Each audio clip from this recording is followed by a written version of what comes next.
Hello friends, good morning. मैं doctor Suman Sharma आज आपके साथ रोज़ होने वाली बहुत कॉमन जो हमारी प्रॉब्लम है उसमें पेट का फूलना, पेट में गुड़ होना, हमें डकारें आना और हमें गैस पास होना, कभी हमें कब्ज होना, कभी लूज मोशन होना। तो आज मैं यही सब आपसे बात करती हूँ। इसको हम एक छतरी के अंडर इन सारे सिम्टम्स को इकट्ठा करते हैं तो ये बनता है सिंड्रोम, जहाँ पे ये सिम्टम्स सब इकट्ठे होते हैं। कभी एक, कभी दो, कभी अलग अलग और बदल के कभी एक ही पर्सन में सारे इकट्ठे भी होते हैं। तो फ्रेंड, मैं बात कर रही हूँ इरिटेबल बाउल सिंड्रोम, जिसे हमारे आयुर्वेद में ग्रहणी के नाम से भी जाना जाता है।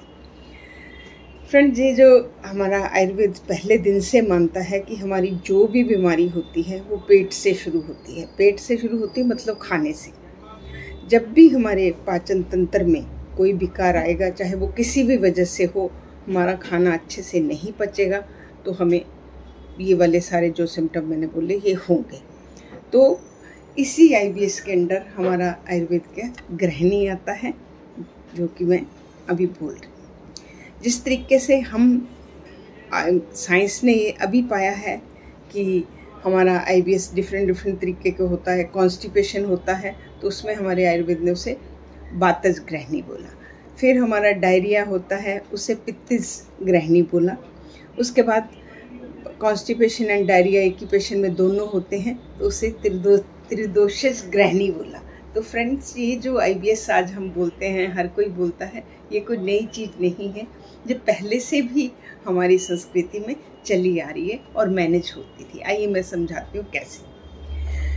फ्रेंड्स, इरिटेबल जो हमारी आंतड़ियाँ बहुत लंबी हैं, जब हम खाते हैं फूड पाइप में गया तो वो इतनी लंबी आंतड़ी के थ्रू, जो हमारी स्मॉल इंटेस्टाइन है वो 5 से 6 मीटर लंबी है। इतनी लंबी आंतड़ी के थ्रू हमारा खाना होके पचते हुए जाएगा, फिर वो बड़ी आंतड़ी में पहुँचेगा।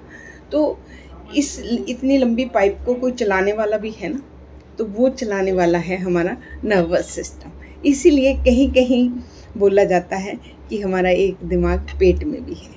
और हमारे घरों में आपको देखते हो, हमारी मम्मियाँ ये बोलती हैं कि अगर आपने किसी के दिल पे राज करना है तो उसका रास्ता पेट के थ्रू जाता है। इसका क्या मतलब है? यही मतलब है फ्रेंड्स कि खाना जब हम सही खाते हैं, पाचन अच्छा होता है, हम हेल्दी रहते हैं, हम खुश रहते हैं, हमारी रिलेशनशिप भी अच्छी होती हैं। जब हमारा खाना नहीं पचेगा तो हम ये वाले लक्षण आएंगे, इरिटेबल जो होते हैं, तो हम दुखी रहेंगे। हम खुद दुखी रहेंगे तो हमारे सराउंडिंग वाले लोग भी दुखी रहेंगे। मैं यहाँ पे मेरा बताने का सिर्फ एक मतलब है कि इरिटेबल बाउल सिंड्रोम जो है, इसका अपना कोई टेस्ट में कोई ऐसी चीज़ नहीं आती जिससे डॉक्टर आपको बोल दे कि ये टेस्ट में ये आ रहा है इसलिए तुम्हें ये बीमारी है। सिम्टम से ही पता चल जाता है डॉक्टर को कि ये बीमारी ये है। पर डॉक्टर के पास जाना ज़रूरी है, क्योंकि ऐसे ही सिम्टम शो करने वाली और भी पेट की बीमारियां हैं। जैसे आपको अल्सरेटिव कोलाइटिस है, आपको कोलन का कोई बड़ी बीमारी है, जो आपको आंतड़ी का TB है, जो कुछ भी है, उसमें भी सिम्टम ऐसे आ सकते हैं। तो अगर हम ये सोच के घर में बैठें कि मुझे इरिटेबल बाउल सिंड्रोम है तो गुजारा नहीं होगा। हमें एक बार तो, अगर हम रोज़ इस प्रॉब्लम से परेशान हैं तो एक बार तो हमें डॉक्टर के पास जाके डायग्नोसिस बनाना पड़ेगा। मान लीजिए डॉक्टर ने चेक कर लिया, आपका ऊपर वाले पेट में कोई दिक्कत नहीं है, आपकी एंडोस्कोपी ठीक है, नीचे वाले पेट में कोई दिक्कत नहीं है, आपकी कोलोनोस्कोपी ठीक है, फिर डॉक्टर आपको बोल देगा आपको इरिटेबल बाउल सिंड्रोम है। फ्रेंड्स, यहाँ पे सबसे मेन बात है, जो इरिटेबल बाउल सिंड्रोम है ना, इसकी कोई मेडिसिन नहीं है, इसे आपको समझना होगा। मैं आपको बताती हूँ, 3 तरह के लोग हमारे समाज में हैं। नंबर 1, जो दूसरे लोगों की गलती जो दूसरों ने करी थी और आगे गए थे, वो उसी से सीख लेते हैं, नंबर 1। नंबर 2 होते हैं जो खुद अपनी फिंगर बर्न करके अपने एक्सपीरियंस करते हैं, अपने एक्सपेरिमेंट करते हैं, उससे सीखते हैं।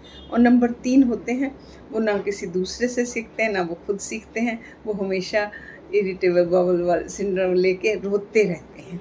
रोज़ ही गैस रहेगी, रोज़ ही कभी पेट ठीक रहेगा, कभी ख़राब रहेगा। तो ये सब चीज़ें जो है चलती रहेंगी। तो ये हमें चूज़ करना है कि हमें फर्स्ट वाले बनना है कि दूसरे के एक्सपीरियंस से फटाफट सीखना अच्छा ऐसा होता है। चलो मैं डॉक्टर के पास जाके अपना डायग्नोस बनाता हूँ, फिर मैं इस पे काम करता हूँ।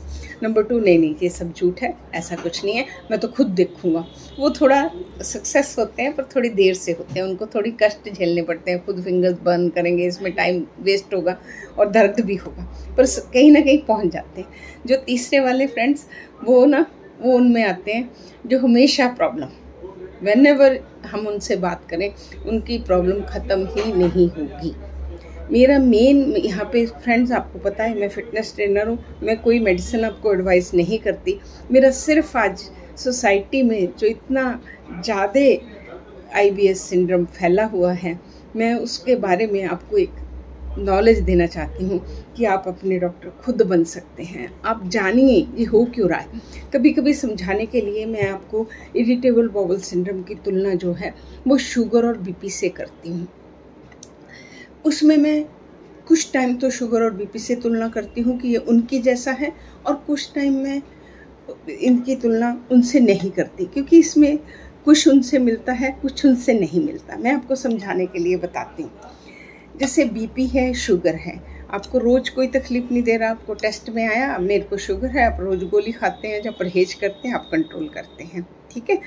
तो इसी तरह से वो आपको जब तक है लाइफ लॉन्ग आपको शुगर भी रहना है, BP भी रहना है, पर आप उसको कंट्रोल कर रहे हैं। सेम फ्रेंड्स, हमें ये समझना है, हमें ये क्लियर करना है कि अगर मेरे को इरिटेबल बाउल सिंड्रोम या ग्रहणी डायग्नोस हुआ है तो वो जब तक मैंने सांस लेनी है वो रहेगा, वो ठीक नहीं होगा, पर मैनेज होगा। उसको मैं मैनेज कर सकता हूँ। मैनेज करने के लिए बहुत सारे रास्ते हम पेशेंट को बताते हैं। उसमें आप ट्रिगरिंग फैक्टर देखें, कौन सा फूड, कौन सी सिचुएशन। हम पेशेंट से बाकायदा पूछते हैं कब आपको ये पेट दर्द हुआ, कब आपको डायरिया हुआ, आपकी फैमिली में कुछ हुआ, आपको कुछ स्ट्रेस हुआ, आपको कुछ परेशानी हुई। पेशेंट बताता है कौन सा फूड खाने के बाद आपका ये ट्रिगर होता है। एक फूड डायरी बनाइए, उसमें लिखिए। तो ये सब चीज़ें जब आप करोगे तो आप इसे मैनेज कर सकते हो। अदरवाइज़ क्या होता है, हम डॉक्टर के पास जाते हैं, डॉक्टर सारे टेस्ट करता है, IBS करता है, फिर आपको वो 3 महीने के लिए दवाई देता है कि आप 3 महीने दवाई खाइए। साथ साथ में वो आपको फिर भी इंडायरेक्टली, क्योंकि आप मानने वाले नहीं हैं, वो इंडायरेक्ट आपको हर टाइम बोल रहा है कि दिस इज़ लाइफस्टाइल डिजीज़, आप अपने एक्सरसाइज करिए, आप अपने स्ट्रेस को मैनेज करिए, आप मेडिटेशन करिए। वो बराबर बोल रहा है, पर हम उस बात को नहीं समझ रहे। हम 3 महीना दवाई खा रहे हैं, 2 महीना ठीक रह रहे हैं, उसके बाद फिर हमें वही सिम्टम, हम दोबारा से पहुंच जाते हैं। डॉक्टर साहब तब तो मैं ठीक हो गई थी बिल्कुल, और मुझे फिर से हो गई। कोई बात नहीं, फिर से 3 महीने दवाई खाओ, कब तक।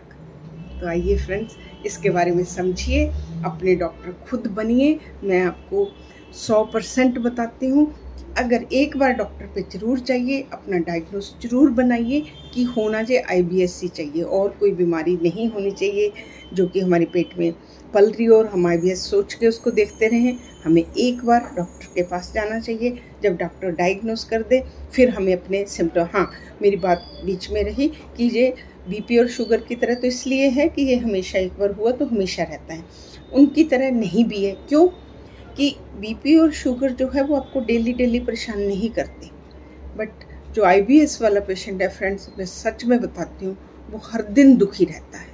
IBS आपको कोई मारक चेंज नहीं करता, कभी मारता नहीं है, कभी आपको कैंसर नहीं करता, कभी आपको बड़ी बीमारी नहीं करता, पर आपकी हर दिन वाली लाइफ को हेल्प करता है। पेशेंट रोज़ ही दर्द है पेट में, रोज़ ही कॉन्स्टिपेशन है, रोज़ ही पतली लैट्रिन है, मतलब वो अपने डेली के काम भी सुख से नहीं कर सकता, हर दिन उसे प्रॉब्लम है। तो इस तरीके से ये उससे डिफरेंट है। इनको हमारी जो इतनी लंबी आंतड़ी है उसको चलाता कौन है, जिससे उसकी मूवमेंट इरिटेबल हुई तभी हुआ, उसको चलाती है नर्व्स जो हमारे ब्रेन में हैं और जो हमारे पेट में भी हैं। तो फ्रेंड्स, जब वो इरिटेट होती हैं तो कहाँ से, किस लिए इसको स्ट्रेस के साथ जोड़ा जाता है कि स्ट्रेस हमारे दिमाग में हार्मोन रिलीज हुए, स्ट्रेस वाले वहाँ से हुआ और उसने इरिटेट कर दी हमारी गट, और हम ढूंढ रहे हैं हमारा पेट ठीक नहीं हो रहा, डॉक्टर हमें टट्टियाँ बंद होने की दवाई दे रहा, उल्टी की दवाई दे रहा, पर वो ये नहीं समझ रहा कि परेशानी एक्चुअल में कहाँ है। और हम मरीज भी समझने को राजी नहीं हैं। तो आइए इससे आगे बढ़ते हैं, उससे आगे चलते हैं। पहले हम बैठ के सोचते हैं कि अगर मुझे ये प्रॉब्लम रोज़ रोज़ है, पुरानी हो गई है, 3-4 महीने से तंग कर रही है, तो मुझे एक बार चेक करके मुझे बनाना चाहिए डायग्नोसिस। और उसके बाद मुझे पता है ये लाइफ लॉन्ग चलनी है, तो मुझे अपना लाइफस्टाइल, अपनी डाइट, 2 ही चीज़ें हैं जो IBS को ठीक कर सकती हैं। ना IBS के लिए अभी तक कोई डायग्नोसिस बना है, ना ही कोई ट्रीटमेंट बना है। जो डायग्नोसिस हम बनाते हैं वो हम और डिजीज़ेस तो नहीं हैं उनके लिए बनाते हैं, और जो हम आपको मेडिसिन देते हैं वो खाली सिम्टम्स को कंट्रोल करने के लिए है। IBS के लिए कोई मेडिसिन नहीं है। IBS खाली आप खुद ठीक कर सकते हैं। अपने ट्रिगरिंग फैक्टर नोट करें, कौन सी आपकी ट्रिगरिंग फैक्टर हैं जिसके बाद आपको पेन होती है, कॉन्स्टिपेशन होती है, गैस होती है, और उनको मैनेज करें। अपना मेडिटेशन ऑप्ट करें, अपनी एक्सरसाइज ऑप्ट करें, अपना लो कार्बोहाइड्रेट वाला खाना ऑप्ट करें, पूरा अपना लीन प्रोटीन यूज़ करें और गुड फैट्स यूज़ करें। तो फ्रेंड्स, इन सब चीज़ों पे काम करके हम अपने IBS या गृहिणी रोग जो आयुर्वेद ने बोला है, उसने भी हमारा इसको जठराग्नि से ही जोड़ा था कि जब हमारी जठराग्नि ठीक से काम नहीं करती, हमारा जो खाया हुआ खाना आम में परिवर्तित होता है, पचता नहीं है, तो उस केस में हमें गृहिणी रोग होता है। और उसमें भी हमारे बिल्कुल जिस तरीके से अभी साइंस ने सिद्ध किया है कि ये पूरी लाइफ लॉन्ग दुखी करने वाला सिंड्रोम है, सेम ऐसा बयान हमारे ऋषि मुनियों ने भी किया था। तो फ्रेंड्स, आइए दोनों थ्योरीज़ की रिस्पेक्ट करते हुए हम अपने डॉक्टर खुद बने, और अगर हमें या हमारी सराउंडिंग में कोई पेशेंट इस चीज़ से परेशान हो तो हम उसे अवेयर करें कि आइए ये ठीक होने, कंट्रोल होने वाली चीज़ है, मैनेज होने वाली चीज़ है, हम इसे अपनी लाइफ में अच्छे से जी सकते हैं। तो फ्रेंड्स, इसी के साथ मैं आपसे विदा लेती हूँ और कल एक नए टॉपिक के साथ फिर से मिलती हूँ। नमस्कार।